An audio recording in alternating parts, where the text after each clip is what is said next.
लेते हैं। हमारे साथ जुड़ गए हैं कार्नेलियन एसेट मैनेजमेंट के फाउंडर विकास खेमानी।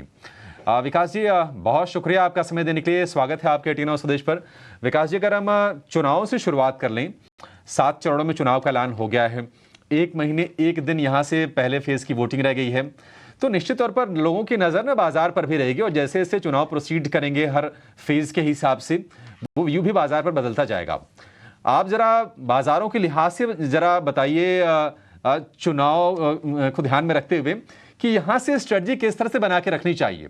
क्या बाजार में चुनाव के लिहाज से कोई स्पेशल रणनीति बनाए, कुछ अलग माइंडसेट के साथ जाएं? क्या व्यू है आपका सर? जी, आई थिंक जैसा कि आपको पता है कि ये चुनाव लगभग लगभग इसका जो परिणाम है वो सब लगभग एक इस निश्चित जैसा ही है। काफी हाई प्रोबेबिलिटी है। हम कह सकते हैं 99% की करंट गवर्नमेंट आएगी। तो ऐसे जब सिचुएशन होती है तो उस इवेंट का कभी कोई बड़ा मार्केट पे फर्क नहीं पड़ता है, क्योंकि ये ऑलमोस्ट फैक्टर्ड इन होता है। तो मेरा ये मानना है कि चुनाव के प्रति कोई ऐसी स्पेसिफिक टिप्पणी नहीं करेंगे और न ही कोई यहाँ से कोई बड़ा फर्क पड़ने वाला है। हाँ, इन्वेस्टिंग अगर आप ट्रेडर है तो मैं आपके लिए कुछ कमेंट नहीं कर सकता हूँ, पर इन्वेस्टर है तो मुझे मेरा ये मानना है कि इंडिया इज जो है वो आज के समय में सबसे बढ़िया मार्केट है दुनिया में, और आने वाले 5 से 10 वर्षों में ये ऐसे ही रहेगा। एक ये बहुत बड़ी अपॉर्चुनिटी है जिसको हमें इन्वेस्ट करना चाहिए। और उस लिहाज से देखा जाए तो आपको हमेशा इस मार्केट में इन्वेस्टेड रहना चाहिए और शॉर्ट टर्म ट्रेडिंग करके बहुत बड़ा फायदा नहीं होने वाला। ओके, तो इंडिया पे भरोसा कायम है। नमस्कार विकास जी, मैं सृष्टि बात कर रही हूँ। जब आपसे पिछली बार बात हुई थी हमारे सिस्टर चैनल पे भी, तो आपका नज़रिया था कि फार्मा और बैंकिंग ये दो खेमे हैं जहाँ पे आपका भरोसा अभी भी कायम है। काफ़ी उतार चढ़ाव देख रहे हैं मार्केट्स में, खास तौर से मिड और स्मॉल कैप रेंज में। अभी भी क्या है, भरोसा कायम है? और इनमें से अगर किसी को पोजिशनिंग करनी है तो कहाँ पे नज़र रखें? क्या यहाँ पे लार्ज कैप्स नामों के साथ जाएं क्योंकि वहाँ पे सेफ्टी थोड़ी सी ज़्यादा दिखती है, या इन दोनों स्पेसेस में अभी भी कुछ पॉकेट्स हैं जहाँ पे आपको वैल्यू दिख रही है? ऐसा है कि ये दो मैंने कोई कोई कॉन्टेक्स्ट में बात कही होगी, तो बिल्कुल हम दोनों पे हमारा नजरिया काफी पॉजिटिव है। इसके अलावा भी हमारे काफी सेगमेंट्स हैं इंडिया में जहाँ पे मैन्युफैक्चरिंग इन जनरल बहुत बड़ी अपॉर्चुनिटी है अगले 10-12 सालों के अंदर। इंफ्रास्ट्रक्चर में बहुत बड़ी अपॉर्चुनिटी है। सर्विसेज एक्सपोर्ट्स के अंदर बहुत बड़ी अपॉर्चुनिटी है। सो आई थिंक ये सब सेगमेंट्स के अंदर, क्योंकि इंडिया स्टोरी कोई एक छोटी स्टोरी नहीं है, एक बहुत डाइवर्सिफाइड स्टोरी है। अगले अगर 10-15 साल का हम इसमें नजरिया डालें तो इन सब सेगमेंट्स में तो आप जब पोर्टफोलियो बनाते हैं तो आपको सब अपॉर्चुनिटी को ध्यान में रखते हुए बनाना पड़ेगा। तो इन्हीं सब सेगमेंट्स में अपॉर्चुनिटीज हैं।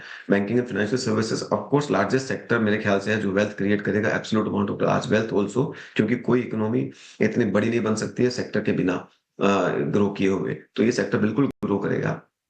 एंड मेरा ये मानना है कि इसमें एक्सपोजर अच्छा रखना चाहिए। सेम चीज फार्मा के अंदर भी एक बहुत समय बाद सेक्टर ने अच्छा करना चालू किया है, और मैं मानता हूं कि अगले 5-7 वर्षों में इसमें भी ठीक ठाक सी अपॉर्चुनिटी रहेगी। ये सबको रख के इन्वेस्ट करता रहना चाहिए। ठीक है सर, हम आपके एग्री करते हैं सारी बातों के साथ। एक और चीज़ है विकास जी, जो पिछले हफ्ते या पे बोलूँगा पिछले 10-15 दिनों में मार्केट में सबसे ज़्यादा चर्चित था, वो था स्मॉल कैप और मिड कैप के अंदर जो रेगुलेशंस को लेकर भी कुछ बोला गया रेगुलेटर्स की तरफ से भी कि भाई देखो थोड़ा सा चेक कर लो। हाँ, फिर बाद में ये पता लगा कि कुछ NBFCs पे भी RBI ने भी सख्ती कर दी गोल्ड लोन और छोटी टिकट साइज लोन को लेकर। फिर आपको पता है थोड़ी फ्रॉथ भी थी क्योंकि बहुत अच्छे चले थे 2023 के अंदर ये। अब आपको लगता है कि ये फेयर वैल्यू पे हैं? आज दूसरा फेयर वैल्यू भी छोड़ दो, आपका कॉन्फिडेंस बरकरार है ना सर स्मॉल कैप और मिड कैप पे? बस यही पता करना चाहता हूँ। बिल्कुल, कोई भी इकोनॉमी जब इतनी बड़े ग्रोथ की फेज से निकलती है तो ऐसा जाहिर सी बात है कि स्मॉल एंड मिड कैप अच्छा करते हैं। इस बात से भी कोई दो राय नहीं है कि पिछले कुछ समय में स्मॉल कैप का परफॉर्मेंस जो बहुत ज्यादा रहा है, तो कुछ कुछ पॉकेट्स ओवर वैल्यूएशन में आ गए हैं, कुछ कुछ यूफोरिया भी है। तो इसमें स्मॉल और मिड कैप की गलती नहीं है, इसमें है कि एक मार्केट में मोमेंटम बन गया है तो आप उनको अवॉइड करें। और अगर ऐसे भी होंगे जो स्मॉल कैप्स लगता है आपके पोर्टफोलियो में महंगे हो गए हो, पर उनकी structural opportunity structurally in place है आने वाले 10 साल में ग्रोथ, तो उनको नहीं बेचना चाहिए, क्योंकि ये इंटरनल इंटरमिटेंट फेज आते रहते हैं। अगर अगर आप कोई भी कंपनी देखिए, जैसे आप मान लीजिए HDFC बैंक का एक 20 साल का इतिहास लेंगे या कोई भी चीज़ का एक बड़ा 20 साल का इतिहास लेंगे, तो उसमें आपको लगेगा कई समय पे बहुत महँगे हो जाते हैं, कई समय कुछ नहीं करते हैं। पर अगर आप एक लंबी अवधि का उसको एक न नज़रिया रखेंगे, तो आपको रिटर्न्स अच्छे आएँगे। तो मैं ये नहीं कहूँगा कि अच्छी क्वालिटी के स्मॉल और मिड कैप को बेचना चाहिए। और काफ़ी अभी रिसेंटली करेक्शन में आए भी अपॉर्चुनिटी अच्छी भी हैं, उनको आप देख भी सकते हैं। स्मॉल और मिड कैप जो है, एक बढ़िया अपॉर्चुनिटी रहेगी, पर इसमें केयरफुल रहने की ज़रूरत है। पॉकेट्स ऑफ जो एक्सुबरेंस है, वो यूफोरिया है, उनको अवॉइड करने की ज़रूरत है। एसएमई के अंदर जो आज जिस तरह से मोमेंटम चल रहा है, उनसे केयरफुल रहने की ज़रूरत है, क्योंकि तेज़ी के बाज़ार में ही जो है एक्सीडेंट्स होते हैं। तेज़ी के बाज़ार में ही हम रिस्क को अंडरमाइन करना चालू कर देते हैं। तो क्वालिटी ऑफ द मैनेजमेंट और क्वालिटी ऑफ द बिज़नेस के ऊपर हमारा जो एक स्टैंडर्ड है, उसको ऊपर ले जाने की ज़रूरत है। उसको शायद दुगना करने की ज़रूरत है, क्योंकि ऐसे मार्केट में ही हम धीरे-धीरे बिकॉज़ स्टॉक्स चलते रहते हैं, तो रिस्क को नीचे कर देते हैं।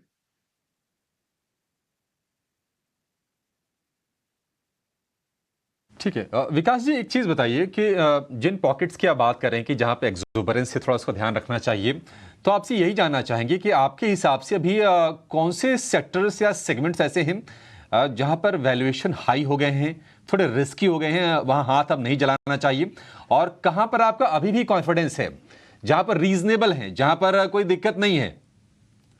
जहाँ पे मुझे कुछ-कुछ जहाँ सेगमेंट में ओवर यूफ़ोरिया लगता है, रेलवेज़ है, डिफेंस है, कुछ भी जो नए बड़े ट्रेंड वाले सेगमेंट्स की बात कर रहे हैं, कुछ जगह रिन्यूएबल से रिलेटेड भी हैं। तो जहाँ-जहाँ स्ट्रक्चरली जहाँ हमको सब यूफ़ोरिया कहाँ बनता है, लगता है बहुत बड़ी अपॉर्च्युनिटी है, पर अपॉर्च्युनिटी कभी भी ओवरनाइट नहीं होती है। एक टाइम होता है उस चीज़ का पेन आउट करने का, पर मार्केट क्या है, उसको काफ़ी हद तक फैक्टर इन एडवांस कर देता है। तो अगर आप कोई 5 साल का फैक्टर इन ऑलरेडी कर चुके हैं, तो भले वो कंपनी अच्छा करेगी, पर आप एज़ ए इन्वेस्टर अच्छा नहीं करेंगे। तो इसलिए आपको उसे अवॉइड करना है।